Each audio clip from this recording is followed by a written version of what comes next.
2018 में बनाई गई पिक्सार की शॉर्ट फिल्म बाओ दुनिया की सबसे मशहूर शॉर्ट फिल्म्स में से एक है, जिसे कि Chinese Canadian film maker Domee Shi ने बनाया था और इस फिल्म को एकेडमिक अवार्ड से भी सम्मानित किया गया है। टोरंटो कनाडा में एक औरत अपने और अपने पति के लिए बाओ बना रही थी।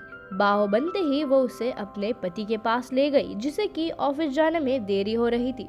किसी बात से परेशान होकर उस औरत ने जब उस बाओ को खाया तो अचानक से उस बाओ में जान आ गई और वो बाओ छोटा सा बच्चा बन गया और उस छोटे से बच्चे को देखकर ये बेहद खुश हो गई। वो उसे अपने बेटे की तरह पालने लगी और वो उसे हर वक्त अपने साथ ही रखने लगी थी।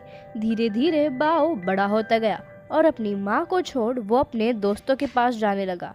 वो एक टीनेजर बन गया था जो कि ये नहीं समझ पा रहा था कि उसकी मॉम उसका ध्यान रखने की कोशिश कर रही है और उस लेडी की कोई भी कोशिश उसके बेटे को उससे दूर जाने से नहीं रोक पा रही थी।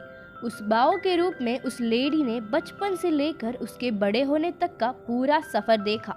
एक रात अचानक बाओ शादी कर कर अपने घर वापस आया, पर सिर्फ उस घर को हमेशा के लिए छोड़ने के लिए।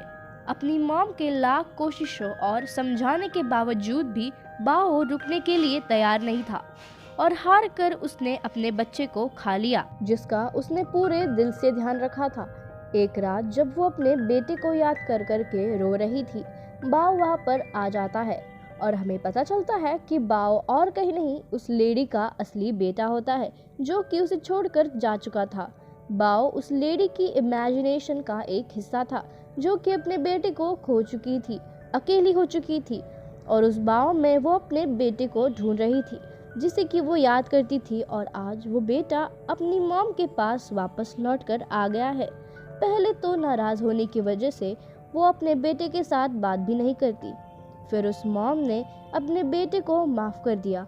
अंत में वो पूरा परिवार साथ में रहने लगता है और उस मॉम का अकेलापन भी दूर हो जाता है। हम अक्सर अपनों के प्यार को और लगाव को समझ ही नहीं पाते और उन्हें छोड़ देते हैं बिना कि ये सोचे कि इसका उन पर क्या असर पड़ सकता है। एक परिवार की अहमियत भूल जाते हैं, उस खुशी के पीछे दौड़ने लगते हैं जिनकी असल में कोई वैल्यू ही नहीं होती अगर हमारे अपने हमारे साथ ना हो तो।